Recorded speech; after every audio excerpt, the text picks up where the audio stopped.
this old studio with your host, Lauren, this old artist. I'm not going to take a long time. So just one itsy, this light's bugging me. One itsy little thing I want to talk about. My hair. I'm not going to go about my hair, but it looks like hell. It's like, I don't know, it's like non-stylish. It's like I have this big, like a chia head. You know what I want to talk about? Brace yourself, ladies and gents. I want to talk about tampons.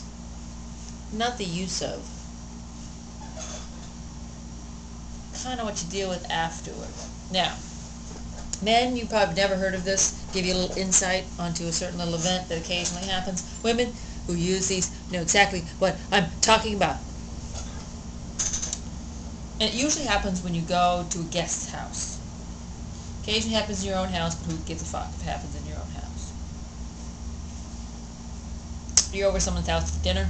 It's nice. Of course, decide to wear white, but, it's your period. You gotta take extra with you. You feel a little uncomfortable. Think, I better go change something. I better go check something. So you excuse yourself, you go to the bathroom, you do your business, change your thing, and there's usually an applicator involved. First, before I get into the problem of this, I want to talk about applicators.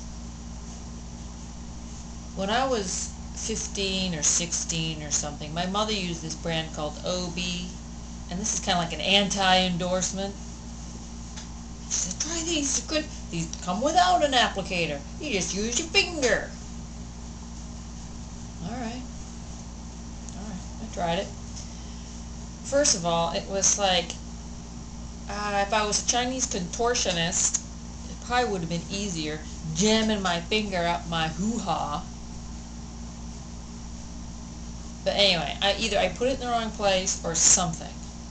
But the fucker swelled up on the inside after I was finally done, and a few hours later I had to pee so bad, but I couldn't pee. It was blocked because that thing had swollen up, and I couldn't go. So I was like, I was a kid. I was just like, I didn't know what was going on. I realized this thing's got to go. I pull it out, and it's just like, oh my god, it's like the river's parting. Anyway, they stayed on their ad, designed by a woman. Huh? So you get the right fit by using your finger. Here's that finger. Anyway, I don't get it. It's like always in the wrong place, and it's like unpleasant and difficult. There's only a few people I want fingers up there. One of them is the doctor, and that's only if absolutely necessary. And the other one is not me. Anyway, getting back to the applicator thing. So you're at the guest's house, nice dinner thing, gentle music happening, and you have to change your thingy-wingy. So you change it, everything's fine, no leakage, everything's cool, We're going to flush the toilet, we're going to get back out there and enjoy the day. The toilet water starts going around. Anything else you've put in there starts going down. But the applicator, now it's a cylinder. It's kind of close up. It works like a syringe. It puts the thing up inside your... And then you got this cylinder with a hole in it. Now, I'm no scientist here, but there's something kind of, some sort of physical principle that's happening. It's the water swirling, and it's got the cylinder, the water swirling through the cylinder, and it's not going down. Water goes down, floats back up. There's your applicator still floating around in the toilet. Motherfucker! Good fuck! So you stand there. You wonder, what the hell am I going to do? I can't just leave this in here. You could always stick your hand in there. I ain't going to stick my hand in there. That's the whole point of flushable. Not the fucking sticking your hand in there. Now this works for those who use the cardboard applicator. If you use the plastic applicator, you shouldn't flush those. I'm sure there's some people do. You get the same problem.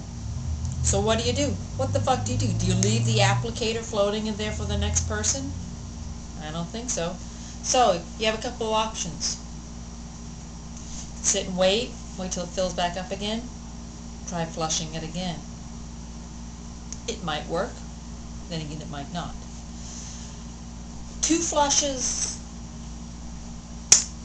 the hosts are probably not really noticing. They think, oh, they just had a lot of pee or had a lot of something. If you have to flush it a 3rd time, suspicions are being raised. So what the fuck do? Take it out with your hand? Not an option. Flushing a 3rd time? You don't want to go there. So perhaps the other option is you take a piece of toilet paper and you lay it on top of the water in the toilet, laying on top of the applicator that's floating around, and hope to God when you flush it again, the paper will grab it and take it down. Sometimes it doesn't. Sometimes they separate. My advice, don't go for that 2nd flush. If it doesn't go down, this is what you do. Take that piece of toilet paper, lay it on top, carefully. Within 25 minutes, the paper will have absorbed and flattened out and look like not what it originally was. And just leave it. They'll think, oh, a little paper didn't go down. Instead of like, oh, her tampon thingy didn't go down. Ew! I don't know what the fuck that is. It's so fucking annoying. So gentlemen, if it's your lady's that time of month, and she's in there flushing away, she's got a water flow issue and she doesn't want to leave it there. It's really bad. It's really stupid. It drives me up the wall. It's like everything will go down, but the thing will just float on top, mocking you. Like, ha ha, I'm still here and you're still on the rag. Well, that was kind of pointless. And yes, as you probably figured out now, I am on the rag. Da-da-da, thank you. I'll be here all week. Well, hope you've enjoyed another worthless episode of This Old Studio. Number 8, I think. We're up to number 8 already. Thanks. Hope you come back again sometime. I'll be in a slightly better mood. Thanks for stopping.